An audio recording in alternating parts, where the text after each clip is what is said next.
enjoy the conversation that is about to take place. This is our, before we start the webinar, let's just go through a few housekeeping activities so that we can make sure that we all enjoy the webinar and also we all partake in the webinar and have an opportunity to engage. So you are all invited to participate as much as possible. And then secondly, we will be recording this session because it's important to us to record so other people that hadn't gotten an opportunity to join us, they can be able to go and listen to the recording and continue the conversations on these particular engagements that we are having. Can we also have our cameras off to save bandwidth for us on people that are having slow connections so that we can help them so they can be part of the webinar as long as they can. And also, please, let's keep our mics off unless you are prompted to switch it on by the facilitator, because this helps to reduce disruptive noise in the webinar as we are recording the webinar. We want it to be as audible as possible for other people that would listen to it. And then in case of any technical problem that you're experiencing during this session, please write on the chat to Precious Mota. She will assist you the best way that she can to ensure that you stay with us during the webinar. And then also during the webinar, engage with us on the chat box.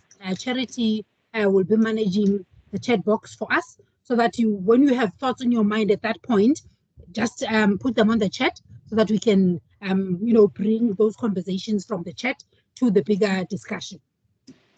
I think those are just the housekeeping rules to make sure that we are able to run this session as best way that we can. I think also we like to sort of connect the dots for you when you join these webinars, because it's a series of webinars, so you know where all of this comes from. So I'm sure you've heard about the AEN's manifesto, which was drafted by the working group in preparation for Evidence 2020 online last year. This manifesto, it is a declaration of all Africa's evidence ecosystem about the kind of capacity development we practice. And also what is important about it, also it's an Africa-led approach to enhance capacities in EIDM in Africa, and also it serves as a resource and inspiration to the ecosystem in the continent. And also it aims to challenge the mainstream views on capacity building for EIDM. Please take time to read this manifesto. It is available in English and French on the AEN website, so to just keep abreast in terms of where we are going and what the manifesto is all about. And then, because I've shared that this is a webinar series, this is a series of 12 sessions. This is our third session today. So the remaining 9 will run in 2022. So this series was launched during Africa Evidence Week 2021 in September, when we had a celebration of EIDM in the continent. The objective of this objectives of this webinar series is for us to make sure that we share experiences, we share ideas, and push our thinking on how we enhance capacity use in Africa. And also we want to enhance connections, and that can lead to collaboration among AEN members to strengthen capacities and use of evidence and in different practice approaches. So I think the manifesto is the key or at the forefront of this work that we're doing, just to make sure that we improve on it and we improve the illustration that has been showcased in that manifesto. Without wasting time, so that the conversations can begin, I'll hand over to our moderator for today, who is Patrick Okwen from eBase Africa. So over to you, Patrick. Thank you very much. Thank you very much. I think you've already had an in-depth introduction of the session. As everyone now knows that we are looking at capacity development aimed at system level change in or for evidence use.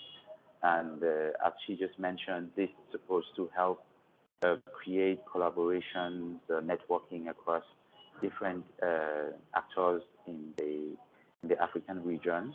and to enable an opportunity for capacity development. And this is session 3. Now, I would like to introduce each panelist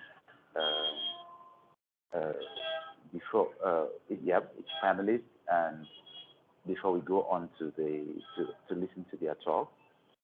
So the first panelist is Kirchuffs Atengble, and he's the executive director of PAX Africa in Ghana. PAX Africa is a youth-led Pan-African think tank operating to improve uptake of research and other forms of evidence in policy processes and practice. Individual and institutional level capacity development has been a core focus in the work that he does, and particularly through diagnostics of information systems and knowledge management. He has more than 10 years of experience with the field, in the field of evidence to policy, playing various roles at local, national, and regional levels of collaboration to enhance opportunities for intervention that ultimately target human development. While providing strategic leadership at PAX, he also leads on specific initiatives aiming to nurture a really influential organization for evidence-informed policy. His strategic position within the evidence-informed decision-making fraternity has earned him various appointments, including research associate at the University of Johannesburg, visiting faculty member at the University of Southampton, and advisory group member of the Africa Evidence Network. Then we also have Emily Heiter from INASP, UK. Emily is a senior program specialist evidence for policy at INASP.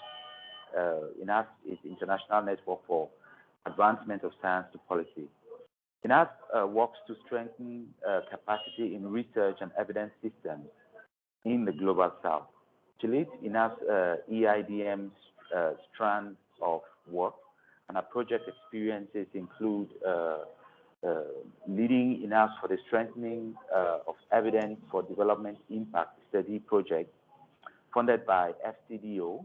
INASP played a global leadership role and advisory role on capacity development approaches for this consortium. African partners included Ghana leads the African Center for Economic Transformation. Uganda leads the Economic Policy Research Center, and then regional partners like AFIDEP and African Center for Evidence. INASP lead for the Data Accountability Project funded by the Hewlett Foundation and led by the African Center for Parliamentary Affairs in collaboration with Ghana Statistical Service and the Parliament of Ghana. INASP is playing a leading and advisory role focused on technical approaches to capacity development for evidence use in Parliament. And thirdly, she acts as program manager for VACAYICO, which is the BCure program, funded by DFID, working with a number of African partners, including Zimbabwe Network for Evidence-Informed Policy, the ZNet, Uganda National Academy of Science, and Ghana Information Network for Knowledge Sharing. Our third and final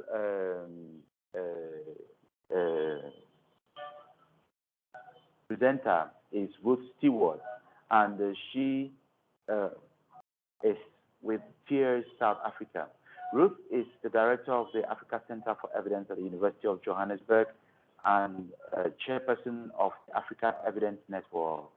Having grown up in Malawi, Ruth completed her undergraduate degree at Cambridge University and her PhD at the University of London. She is dedicated to tackling poverty and inequality by ensuring that research evidence is both useful and used.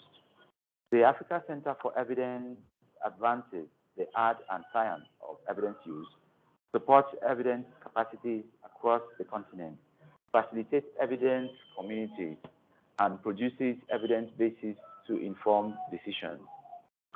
The Africa Center for Evidence is part of a number of international initiatives to enable systems-level change in the way we produce and we use evidence. Dear listeners, dear participants, please welcome our three panelists for today. Thank you. So, Charity, I believe we would be starting with a 15-minute presentation from each panelist, 5 minutes per speaker. Then we will return to another 22 minutes where the panelists will discuss amongst themselves, and then we'll have another 15 minutes in which the panelists will interact with the participants in the presentation. So I think we will kick off directly to Kirchuffs' discussion. Kirchuffs, you have the screen. Thank you very much, Patrick, and thank you everyone for joining this conversation. So I would want to start with introductory remarks on an ecosystem, on the evidence ecosystem, which we are seeking to develop capacities within.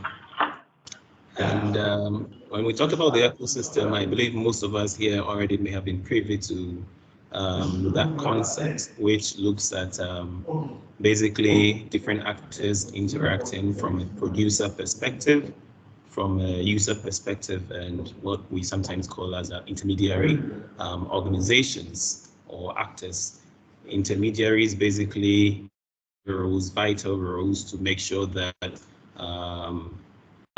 these interactions between producers and users are ongoing, and we are learning and adapting as we go along. So these may include organizations that provide capacity development services like most of us here, and funders are within that space, as well as other useful service providers like curators,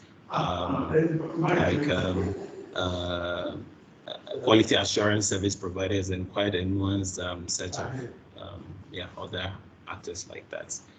And so that is my basic submission on the evidence ecosystem. Maybe for now I can pause and then allow colleagues to step in.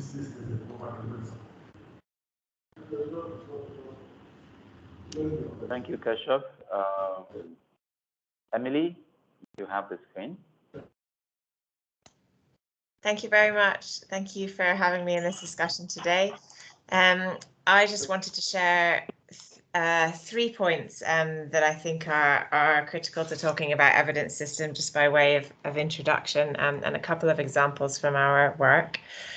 So one thing is that for us at INASP, we've worked for a long time on tackling systemic inequities between northern and southern research systems. And what we've been doing more recently is learning about issues within southern research systems. So our strategy at the moment focuses on inequities within and between research systems, and those include, for example, gender and regional discrepancies. An example of that is our work on the Global Platforms for Equitable Knowledge Ecosystems project funded by CEDA.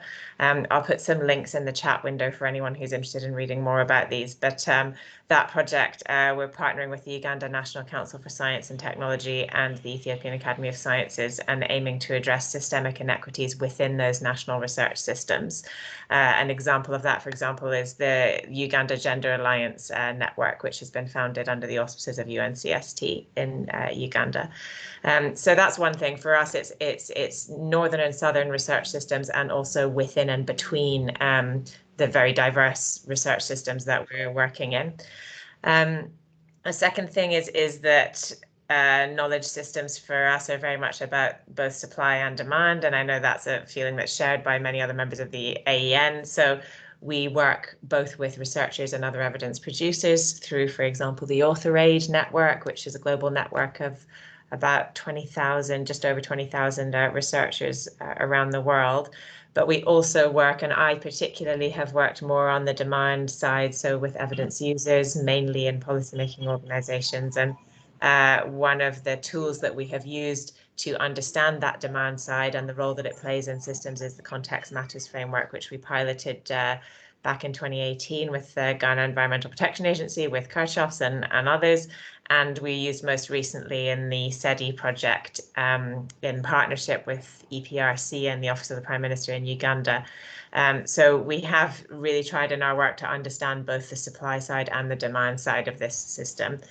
And then a second or a third thing to say, sorry, is just that systems strengthening needs to recognize both the formal and the informal elements of the system. So we understand these research and evidence systems to be very complex, and part of that complexity is that they are both about formal relationships and mechanisms and collaboration structures, but also, and as or more importantly, informal networks and behaviors and relationships. So an example of that would be the Data for Accountability project that we've been involved in, and that's led by ASEPA in Ghana, and it's the first ever kind of formal partnership between the Ghana Stats Service and the Parliament of Ghana.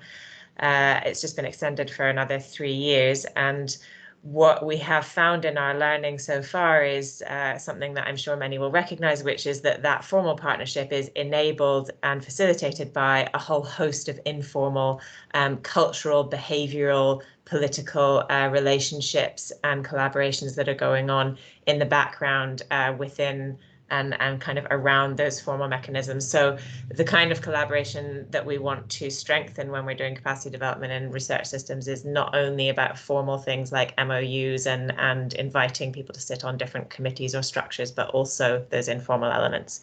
So those are just the 3 things that I initially wanted to share that came to mind from our work, and looking forward to the discussion. Okay, thank you very much, Emily. I think the next stopover you should be thinking of having is coming to Central Africa. You've been very active in East Africa, West Africa, but a little bit missing in Central Africa. So we've got lots to learn in Central Africa. Looking forward to it. Yes, definitely. Thank you very much. And our next panelist is Professor Ruth Stewart. So you have the screen. Thank you very much, Patrick, and to Emily and Kirchuffs as well. You'll all be glad to hear that my toddler has left my knee, so he won't be contributing his views as well. But greetings from a very hot Johannesburg. So on systems, on capacities and systems level change, I think the first thing I wanted to share, and Kirchuff described this concept of the ecosystem. And what I'm realizing more and more is that there are a number of systems that operate within the evidence ecosystem. And really, I know this might sound embarrassing, but only recently have I recognized that I mostly work in academia, in the evidence production side, trying to help to encourage the use of evidence in the policy system. And I think I've just learned really very recently that I need to be quite cautious, that when I talk about systems level change, it's not me standing outside of government and outside of the policy system and telling them what to do and aspiring that they should somehow change in their systems for using evidence. And that this is a more complex relationship where we also need to think about how the other elements of the ecosystem might also need to shift, and in particular the way we produce evidence, to ensure that our shared goal of increasing the use of evidence in decision making becomes a reality. The second thing I wanted to share was, I led a program from 2014 to 2016, and that's when I first met Kirchuffs and Emily, called the BCure program. And as part of that, we produced a paper, and it was really a spiral. And if you like, each of us can imagine ourselves as an individual at the center of the spiral. And what we want to be able to do is to slowly work our way to larger and larger circles of this spiral, so that we can be helping to contribute to the use of evidence at a systems level. And as we move around that spiral, we know that we're moving from working as an individual and with individuals to working as teams and with other teams at organizational and at systems levels. So as we move through that spiral, we are shifting all the time from individual capacities to team organization, and in some cases, systems change as well.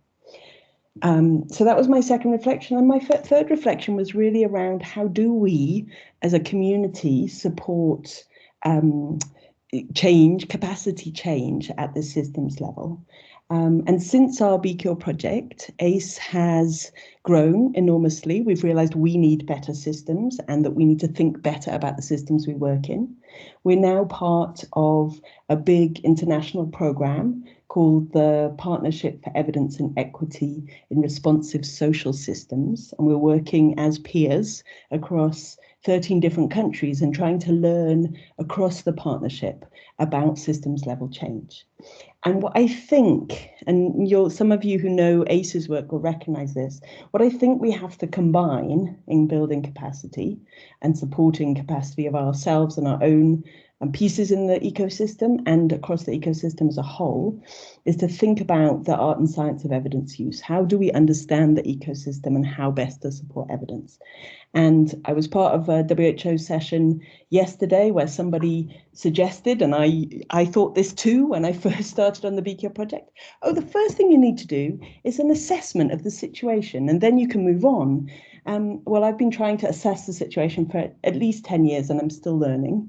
So whilst I agree it's important, I think it's an ongoing exercise. And of course, alongside that, we also need to be better at providing evidence bases that meet the needs of decision makers. I think we need to be building communities all the time across the traditional boundaries of government and academia and other groups. And of course, building specific capacities as well as those kind of broader elements of capacity too. That's all from me. Thank you, Chair.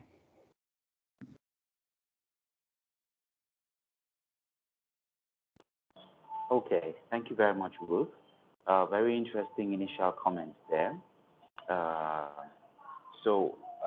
And very interesting experiences from all the panelists. Now, we would be interested in also sharing your experiences on evidence-informed decision-making in the discussions amongst yourselves, looking at what lessons are coming out of the different activities from the different regions.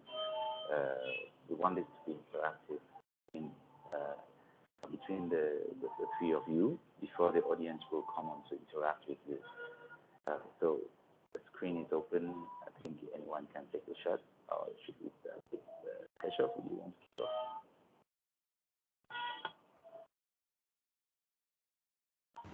Sorry, Patrick, would you want to come again? Seems I was missing out a bit. Okay, so we are looking at having a discussion amongst the three panelists on your experiences with on evidence-informed decision-making, the work you've been doing in the past. Where do you think that we can learn from? What do you think we could support each other with? Capacity building. How do you think we could create the network, the coalition at the same level? Okay, thank you very much. And I think our work within evidence-informed decision-making field. But I think Emily, you could also. Can you hear me? I can hear you, Kirchuffs. Yes, I'm hearing you as well, Kirchuffs.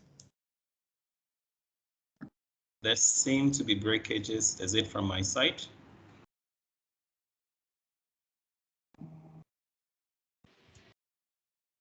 But we can hear you. Maybe go ahead. Let's hear how you sound now.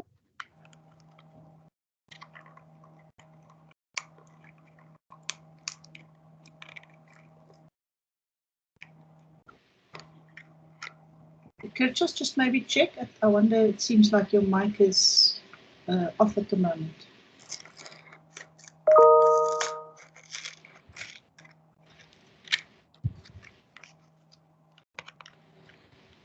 Cool. I wonder, Emily, let's see Kirchuffs' mic is off. Ruth, do you and Emily want to jump? Sure, maybe I can ask Emily a question.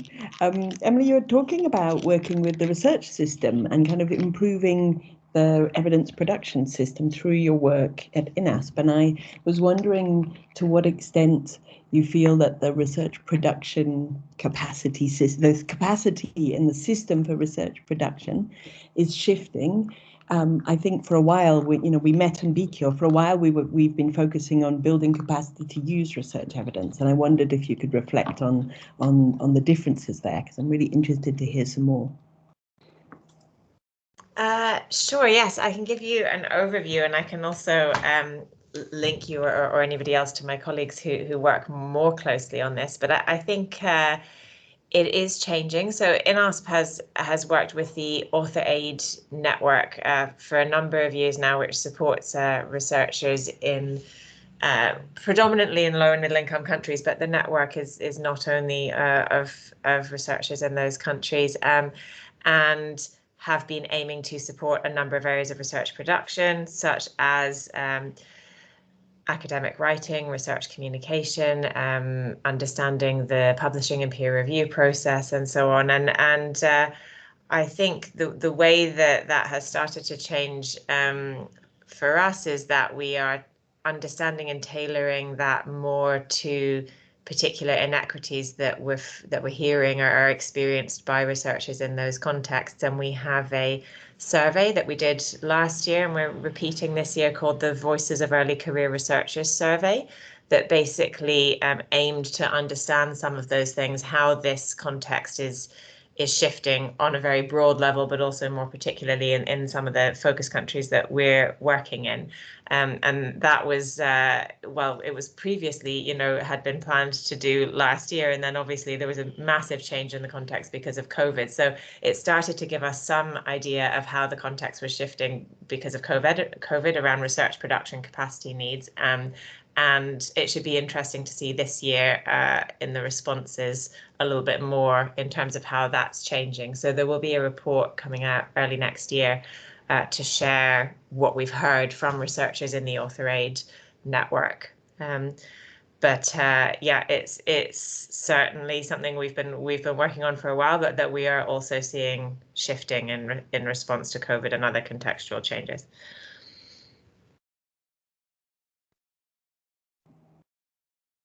Thank you. It's interesting to hear how things are changing. Kirchuffs, I think you can. Yeah. Sorry, I just wanted to add actually, Yes. in response to the comment. Oh, sorry, somebody's put in the chat about research matrices and how to measure research capacity, and the fact that number of publications can have its shortcomings. Absolutely, I think that's one of the things that we are interested in learning more about. And one of the things we asked in that Voices of Early Career Researchers survey was about how people would define impact themselves, and what they thought were important ways to measure that. So I can share the link to that, but just to agree with the comment in the chat. Okay, thank you. So Kirchuff, are you good to go ahead now? I would also be interested in knowing, Yes. if at the start point, maybe what evidence capacities you have, if you've identified some gaps in your practice at different levels, be it at generation, synthesis, or implementation. What capacities have you seen? So we're also happy for you to respond to what Emily had said earlier. All right, thank you very much, Patrick. And so my apologies. I think I had a quick interruption in network, so I had to change networks now. To the main subject, as our introduction had indicated, as PACs, we kind of play a macro level support service system. So right from the beginning, even before starting PACs, personally, I have been working at the production side of the ecosystem. And then through the Bakaiko and the BKO programs that Ruth mentioned earlier, we got into the uptake side as a use of research services and other types of evidence.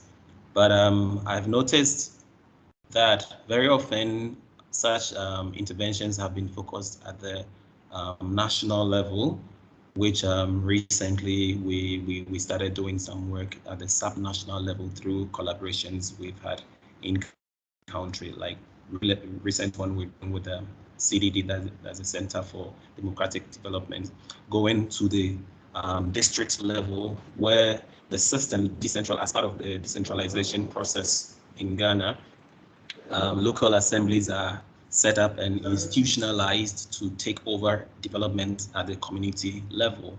But over time, we've noticed that this is not very it's not delivering the expected results, and so it's interesting to get involved at that level to understand the situation, the issues at that level. And we've noticed that there are still lots of capacity constraints in there. So just as we do at the national level, we might want to go beyond the national level to the sub-national levels, community levels, and see how we can draw. Because obviously we always pay lip service to development being bottom up, but very often I've noticed that these capacity development efforts within the ecosystem have focused more on national level interventions other than subnational ones, and we're seeing lots of capacity constraints in there, including the production and even the use of it. One key thing that has come over as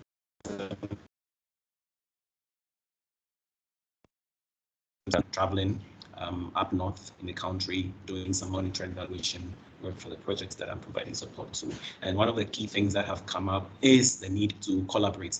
Traditionally,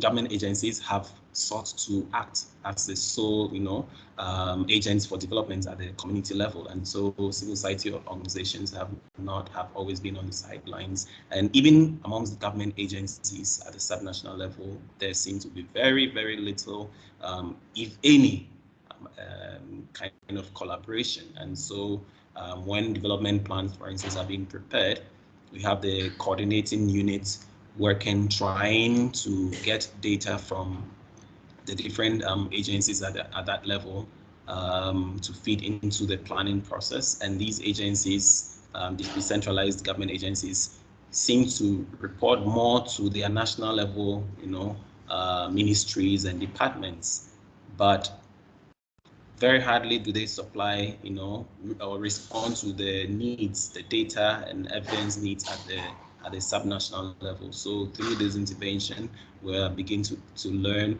with the activities that have been taken over, the kind of change we're seeing is the appreciation for this kind of collaboration. And obviously, from the evaluation work we're doing now, we can see that it's contributing to change, for instance, in perspectives, to the quality of data. We observed issues around the quality of data that has been questioned over the years, and it's more like an open secret, that's data at the subnational level has not been very, very of high quality in terms of the disaggregation, in terms of the formats in which they are presented, and quite even cooking data. I'm not sure. I think many other countries, African countries, or even in the developing world would experience those. But we know that these are the same pieces of evidence or data that is used in national level, decisions. So if at the local level we're having these challenges, certainly it reflects in the kind of national level policies that we're making. So a dimension that I would want to push for, that as we're aiming for system level change, we begin to look beyond the national to the subnational levels. And one thing also that I would want to indicate is the influence of politics. In Ghana, as in some other, quite a number of African countries, we see that even though we are aiming for decentralization, the overriding politics seems to override everything that we do, in that at the national level, we may have the decentralized or devolved power, some executive functions, sectorial departments may have been devolved down to the subnational level, but the financial side of it may not have been adequate, and even the powers to do. For instance, in Ghana, the chief executives at the district level are still appointed by the president, and certainly that influences a lot of things that happen in the in the engagements we've had in this monitoring exercise that I'm on. Lots of these actors are, calling for a change in that, so that citizens at the community level can elect their chief executives. Then the chief executives become accountable to them and not to the national level president, because the politics that play out to a large extent works against development in the community. So that is another thing that I want to bring forward. And then thirdly is about how we are aiming to develop theory as we are practicing development. So we may not need to just deliver interventions, monitor and evaluate, and then learn from those and then just go. We need to seek to bring the pieces of learnings where we are picking from our works together to inform theory. And because obviously EITM is a multidisciplinary area, and so we may have to learn from some existing theories to inform our work. And as we are picking some of these lessons, we may want to bring them back to feed review of some of these theories and see what works better, that when we want to replicate in other contexts, at least we may be guided by some of these lessons that are coming up from the field. Thank you. I'll pause now and then colleagues can take up. Patrick? Yes. Oh, sorry. I was talking to myself. Yes. So I see Ruth has her hand raised. Emily also has her hand raised. And we also have some questions in the chat box. So we will let Ruth talk, then Emily. Then at 45 minutes, we will start looking at the audience questions. So Ruth, go ahead. Thank you. And really just a very quick point to back up what Kirchuffs is saying. And I'm learning more and more that we need to think in integrated ways. So we need to be able to think about a horizontal integration around how systems are working across sectors, and that actually it doesn't help the system as a whole if we're only advancing one piece of the picture. So having a fantastic health knowledge translation platform that plugs into the Ministry of Health is not going to help centrally, where central government and central decision makers are trying to establish systems for using evidence across areas of policy from the centre. And similarly, Kirchuff's lovely example around data, that it doesn't help if you have a beautiful system at a national level, if at a subnational level the data collection is not sufficient. And of course, that applies to the generation of evidence and to its use. So you can have beautiful evidence-informed national policies, but we need to be able to think about how they are cascaded down and up again, and how those decisions are made and how evidence is integrated. So I think as we're thinking about these capacity questions, we must keep in mind all the time this horizontal and vertical integration, and ensure that that's at the forefront of our thinking. Thank you.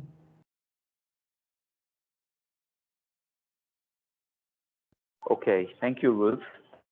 Emily, do you want to talk to us? Yeah, sure. I also just wanted to come back on a couple of the points that are made by Ruth and Kirchuffs and agree on the earlier point that Ruth made about assessment of the situation and context being an ongoing exercise, not a kind of one-off. Completely agree with that, and that's something that we've been trying to grapple with, figuring out how to make it an ongoing exercise and how to do that kind of applied political economy analysis that feeds in on an ongoing basis to project delivery. And so I'd be really interested, in any thoughts and experience that others in the meeting have on doing that, because it's something we've been trying to learn about and improve. On the national and subnational level data, I just wanted to flag our partners, the Ghana Stats Service, Ghana Parliament and ASEPA are holding an event tomorrow on their experience of working on data issues at national and subnational level in Ghana and the Data for Accountability project, because it's African Stats Day tomorrow, as many will know. So just some publicity and to encourage anybody who's interested in that topic to hear from Ghana Stats Service, because they have some really interesting experience from the Data for Accountability project. I also had a question for other panelists and for anyone else here who would like to share, which is just to hear what you feel the role of sort of, I guess, global allies should be in these efforts around capacity development use in Africa that are being convened and led from within the Africa Evidence Network. There's obviously a whole host of stakeholders, international networks, multilateral organizations, donors, practitioners, researchers, and so on outside the region and the immediate community. And I know some of those are members of the AEN. So I wondered if there are any specific messages that you would have for those groups about how you think they can best support these systems capacity efforts that are happening in all the different contexts we're hearing about today.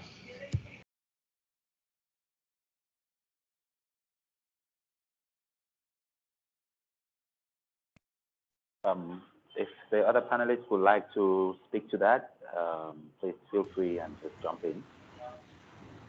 So maybe I should start and then Ruth can join afterwards.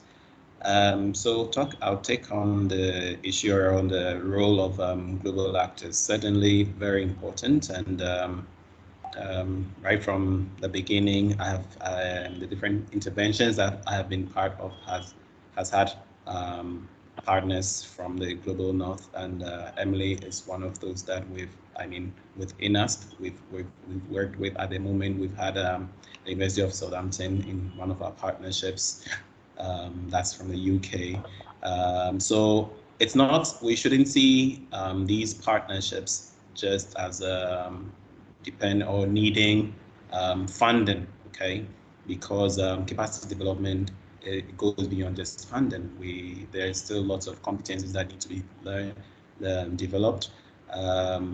Learning needs to be shared from the global north to developing country context, and vice versa. Learnings, context issues from the south to that is possible also to replicate in the global north. Recently, we had these engagements with the University of Indiana in the US, and we got to share quite some experiences that we're having here in Africa at that platform. So these exchanges are very important, and one key thing I would want to note, however, is that when we have these global partners, on these interventions, we need to come together and with the mindset of a partnership, not to impose ideas because of whichever power advantages that we may be carrying. For instance, if it's about funding, sometimes it's so easy to assume that because you're coming with funding,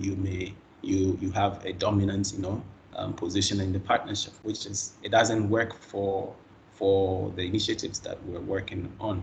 And so it's something that for especially funders, because that's where the key challenge comes in, we need to acknowledge the contribution of each and every partner within that space. And I must commend INASP and particularly Emily. I have enjoyed working with Emily very much right from the beginning till even recent times. And I see going forward further opportunities to work with such reliable partners. Thank you. Maybe if I can come in just to add to what Kirchuffs was saying, Emily, I think as long as all of us continue to ask that question, how can I be helpful, then there's a role to play.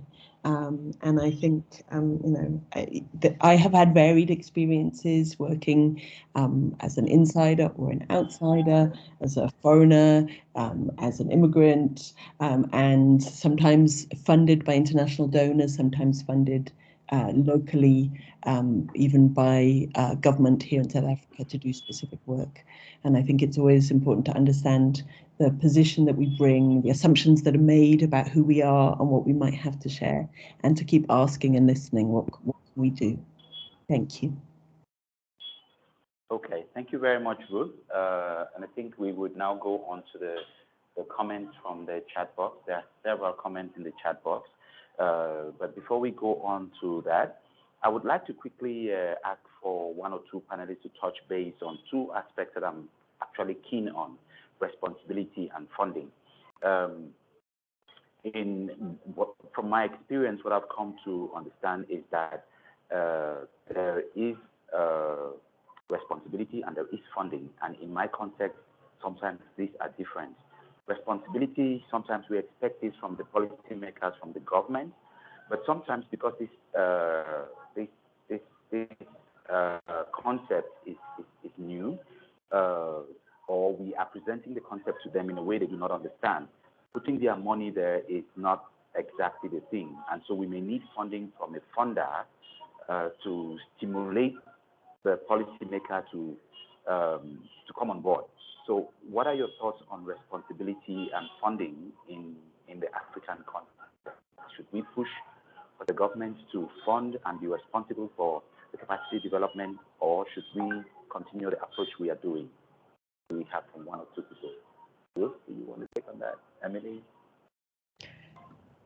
I could come in maybe and linking to a comment that Lawrence has made in the chat as well about the, kind of where are the drivers? Who is it that should be deciding what capacities are needed? And the example that I know Lawrence is drawing on in his comment is around the work that we've been doing as part of our peers program and with ACE over a longer period with the government in South Africa. And I think there's a role for funders. We need the backing and the support to be able to do our work. We haven't reached a point where, as centres supporting this work, we are yet funded within the kind of system. Perhaps we're funded within a slightly different system, and that's the international funding arena. So I think, and I know we've all across the panel had varying success at this, our ideal is to have a funder that allows us to listen and to reflect on where our contributions to capacity support are most appropriate. And I think we've all had funding where we've been told what to do and it hasn't always been appropriate. And that's what's exciting about the Capacity Manifesto at the AN, and what's exciting about some of our funders who have given us great opportunities to listen and respond rather than telling us where capacities are needed. Thanks, Patrick. Okay, thank you very much. Very insightful. Emily, you have your hand up, so you want to chip in?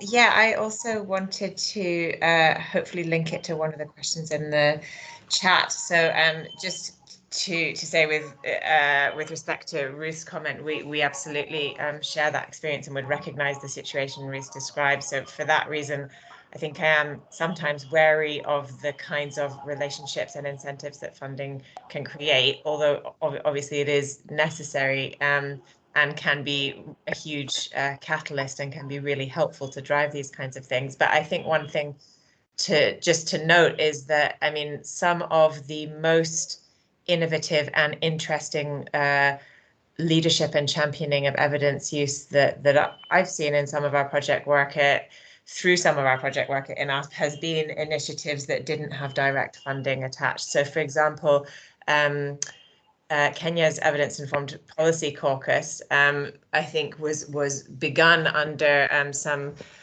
project funding, but in terms of direct funding and financial incentives for the MPs that were part of the caucus, I believe there was a deliberate decision not to include that when the caucus was set up, and as a result, the kind of champion and the kind of relationship that the caucus had was maybe different from other programs where there was a direct incentive for policymakers to take part, a financial one. And another example would be our partnership with the Environmental Protection Agency in Ghana, where there wasn't a direct financial transfer or relationship in that way.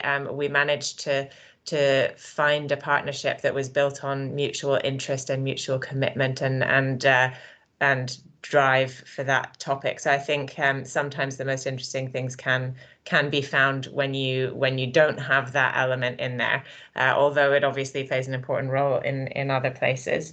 The other thing I just wanted to add to that with respect to Lawrence's comment, I think in the chat, is what is the role for other organizations outside government to set the agenda and drive the conversation? I think I'd say limited. I mean, I think our responsibility as organizations that are not in government is to understand where that drive and motivation and interest and capacity already exists. And there are a number of places where governments are already thinking about all these issues. So one of the things that we started to do asset-led in SETI was a review of that topic in Ghana. So how is government currently understanding capacity or capability? How do they frame that? What kind of language are they using? And what we had hoped to do was then to work together to frame SETI's capacity development approach in response to however government was currently thinking of it and conceptualizing it, and laying aside our own, framings that we might have within the project. So I think the first responsibility is to understand how and where that is currently working and is framed, and recognize that it might not be how we frame it as non-government actors.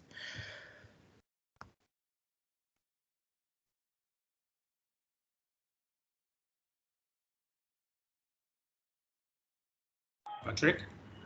Okay. Thank you very much, Emily. So we would now go. Yes, can you hear me? Yes, I can hear you, Patrick. I wanted to make a quick comment on this.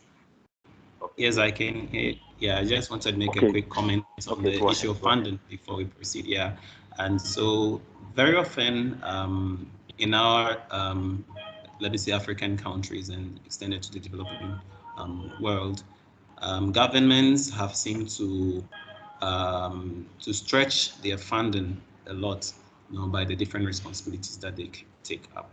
And there's a saying, so in times when budgets are very stretched, very easily and conveniently, they may want to take out expenditure items for projects or initiatives related to data production, database development, capacity development for evidence use, and all things related to the ecosystem. So it's one of the reasons why we have seen such distortion within the ecosystem across in most of our countries, and also with the politics that I alluded to earlier. So I think it's about time we begin to aim for governments taking up their roles. And one lesson I would want to share is from this subnational work that we're doing at the subnational level. Yes, similar challenges have existed, but with this intervention, for instance, that we're working on, we're beginning to see chief executives at the district level taking up, taking that difficult decision, because traditionally, when budgets are released and it's not adequate, yes, they tend to cut out some of those data-related cost items. But now we're beginning to see that they take that painful, decision to cut down on issues related to some of their own protocols and things like that, because they seem to consume most of the budget items and specifically dedicate expenditure lines to evidence issues. So if we begin to have these conversations with them and we get them to understand and appreciate the need and impact, and especially make the moral case for evidence use, I believe we can begin to have these kind of a perception change, and we'll begin to see some of these commitments made in terms of funding locally. But apart from that, it's still a long way to go. And so at the moment, I know the the vast majority of funding for these activities come from the Global North, particularly from development partners and then foundations. So what we may want to do going forward would be, for instance, to create spaces where we can get these government agencies to do some kind of a counterpart funding for some of the activities, and then we gradually nurture that culture of spending on evidence issues because they value them. But apart from that, particularly we may want to also look at exploring local community kind of donations and support in terms of financial support for some of these. For instance, in Ghana, we have this condition where people have bank accounts, for instance, and when they may not have others to have access to these funds when they pass on. And the law in Ghana at the moment requires that when such situation happens, someone dies without the funds being claimed within a period, say 5 years, the funds are transferred to the central government for spending. These, for instance, are things that we may want to engage government on to change that kind of direction, because these are the funds, for instance, that we can commit to civil society or civic action, and certainly if we get to achieve some of those, then as development partners we can tap into funds like that for community good. And yes, we are gradually seeing private billionaires on the continent. We may want to have engagements to see how foundations that they are creating can support these kind of initiatives. I would pause on that for now. Yes, thank you very much, Kirchuff. I'm sorry, I'm afraid I'll have to cut short there. We have already encroached so much on the time of the audience, and there are so many interesting questions out in the chat box. So we will quickly try to pick up some of these questions so that you can feedback on this or be updated with them, and then as we proceed. So the first question or the comment and question comes from Edward Kayongo, and this is around authorship and contributions from Global South and Global North and the ownership of work. And he says, would implementation count as capacity building if conceptualization is mostly done in the North? He's asking this question based on that there is still a lot of conceptualization happening in the Global North and execution being done in the Global South, with some papers as well as being authored by teams in the Global South. And he also highlights the fact that the authorship doesn't necessarily own the work, and addition of an author from the Global South does not indicate, not an indicator of the level of participation in the research. So what are your thoughts around implementation, authorship, when it comes to collaboration between Global North and Global South? We'll take from one panelist.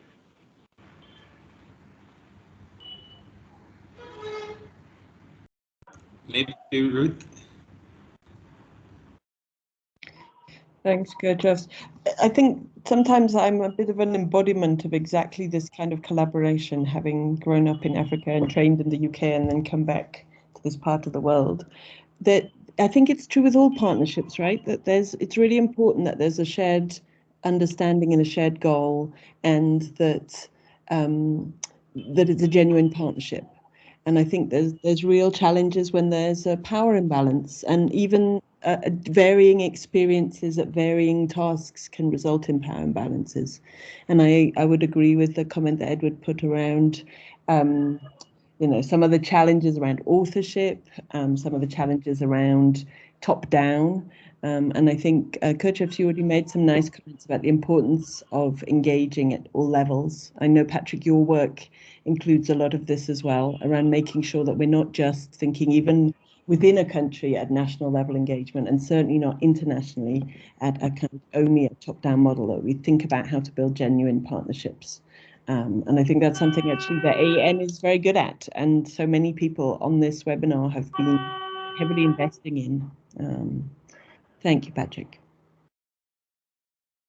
Okay, thank you very much. So we'll go on to the next question, which comes from Tenka, and she says they are actually working on an IDRC-funded project on myth and disinformation and how this impacts on evidence used by policymakers.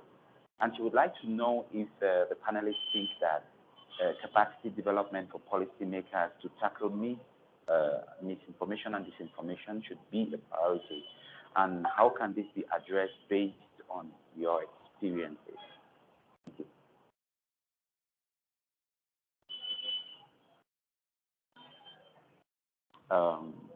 Emily, do you want to take a shot at that? Sure, yeah, this sounds like a really interesting project, Panka. I'm just thinking through from our experience. I mean, I think we have touched on some of these things in some projects and partnerships that we've worked on. I know we've done training in the past, for example, for MPs that's touched on this topic, and the Parliament of Uganda and the Uganda National Academy of Sciences, when they held the Uganda Parliamentary Research Week, back in 2016, I think, there was a really interesting theme of that was around biosafety and biotechnology, the bill that's been stalled, I think, for a number of years there. And this was one of the topics that came up in relation to that.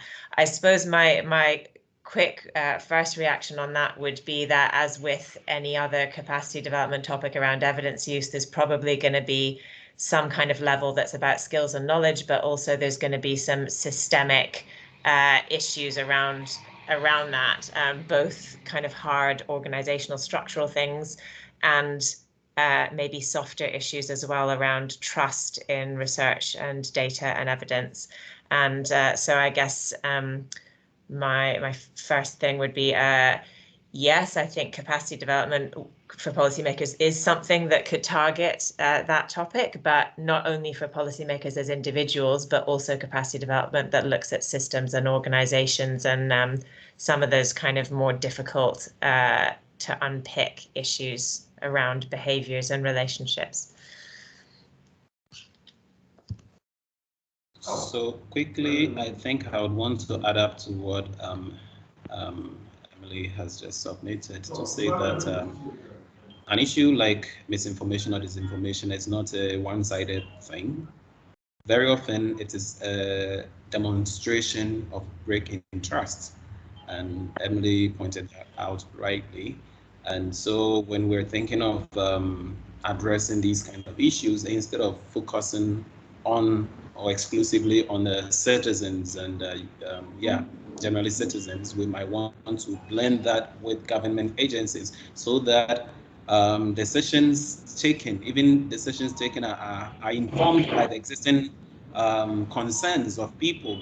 It doesn't cost anything to acknowledge the concerns that people have and seek to address them in your decision that you would want to take.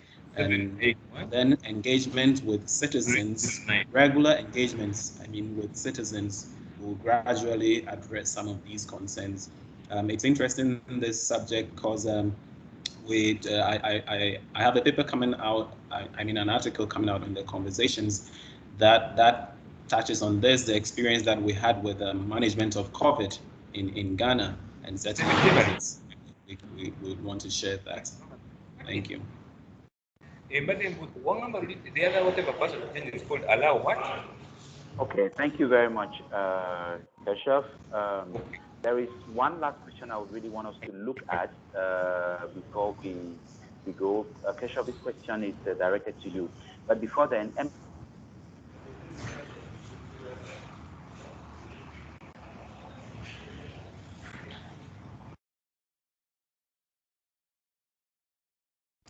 Patrick, since we lost you briefly.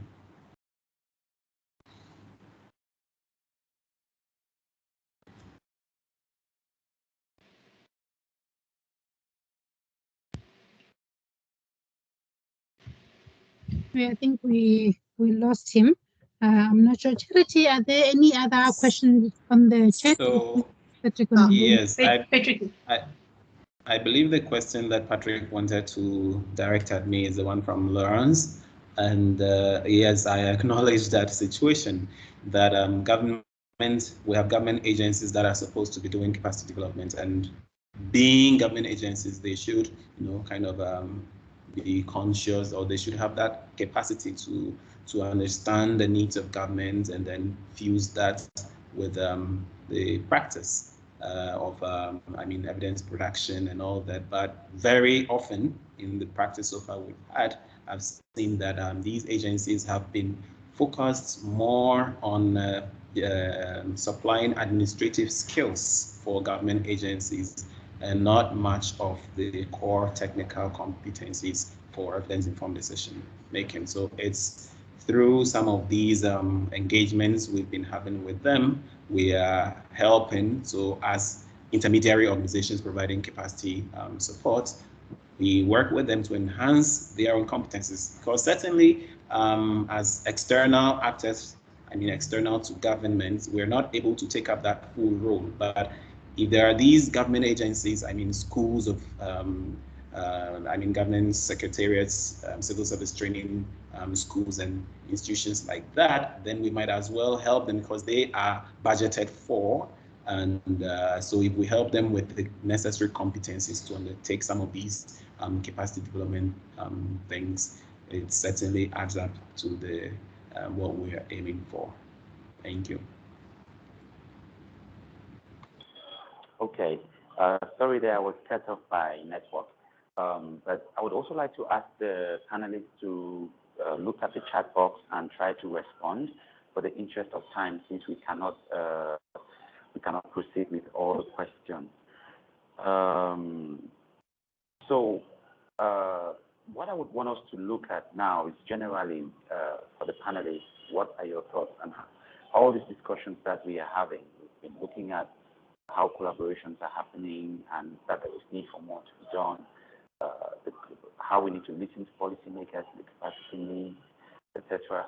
So we'll be interested in knowing what this means for the manifesto that we are developing. Is it sounding the same music, or is there more that we need to do? Do we need to do some changes on the manifesto based on all these discussions that are coming up? Maybe we start. Kirchuffs, do you want to take off on that?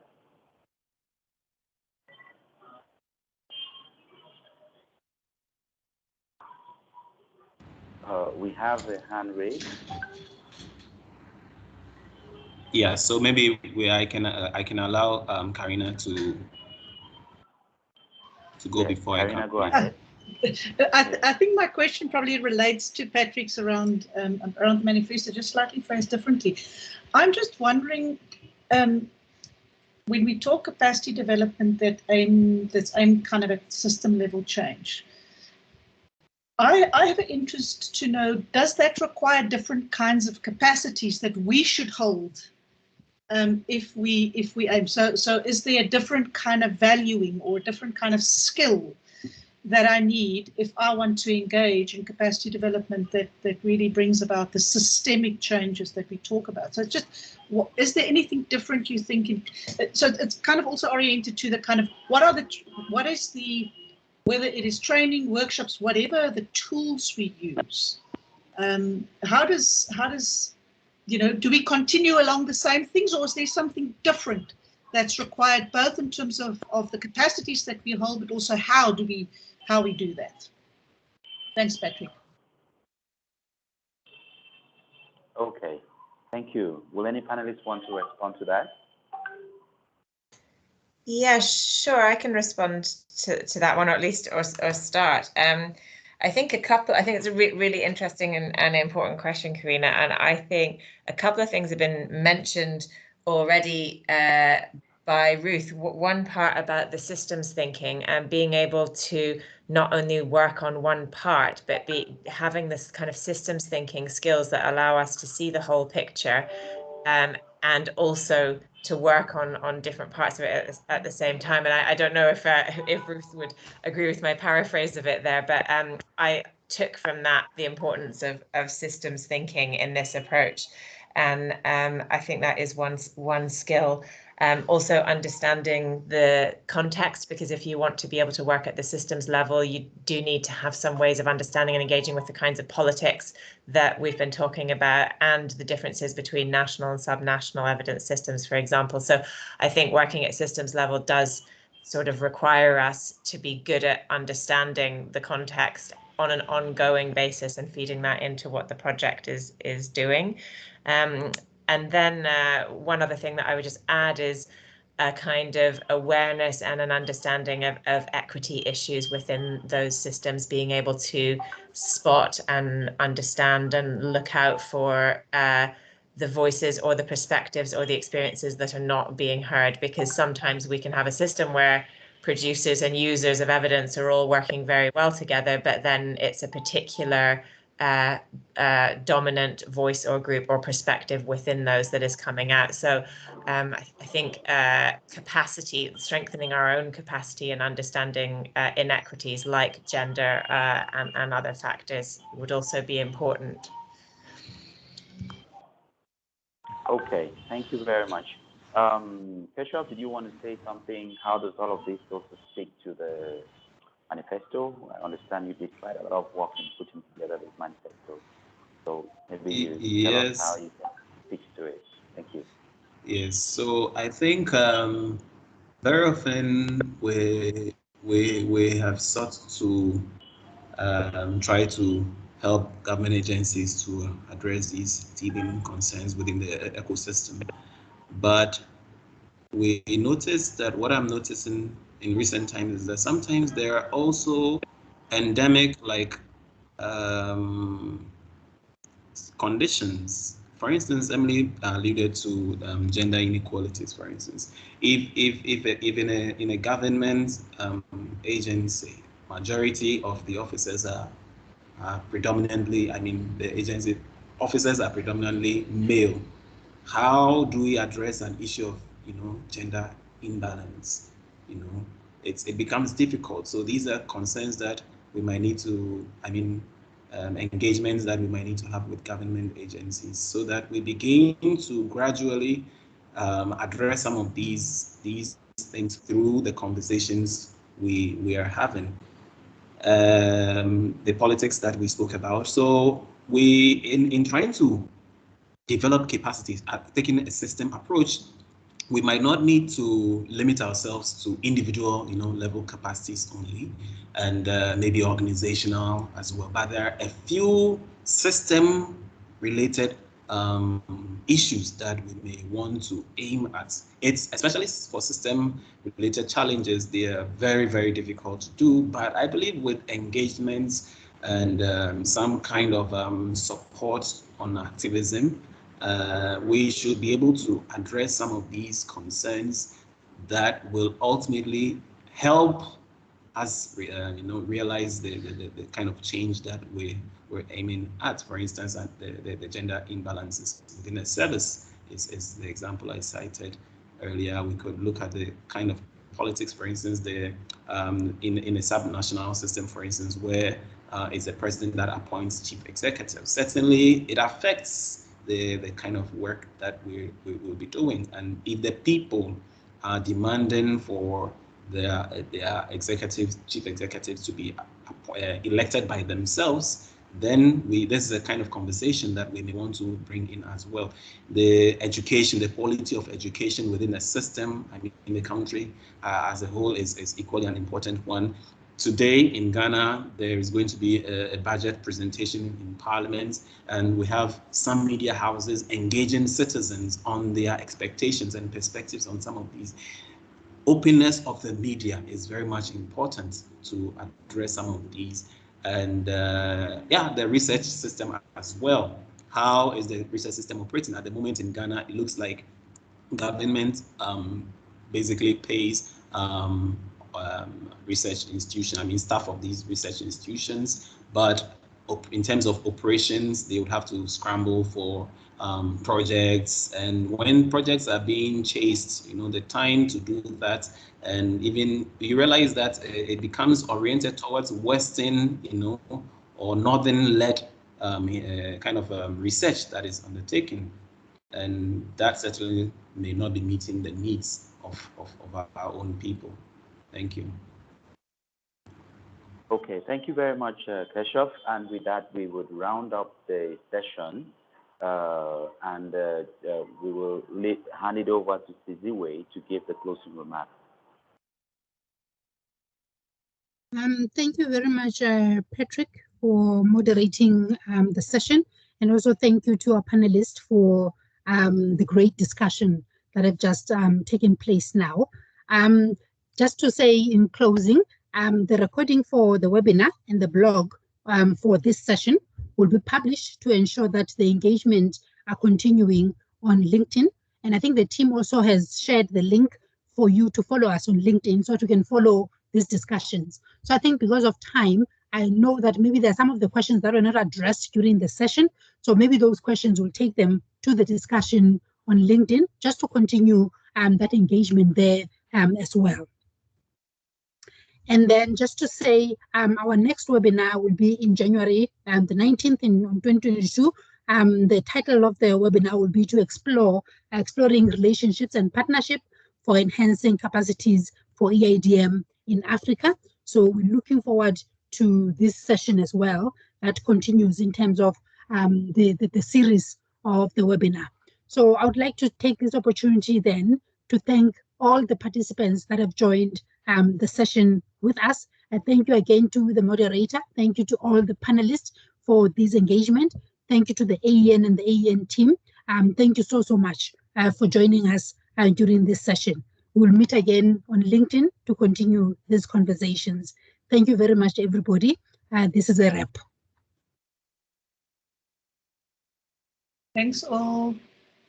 Thanks, everybody. Bye, everybody. Hi, Karina. You don't have the background. It's so hot. You don't have the same. You don't have the background.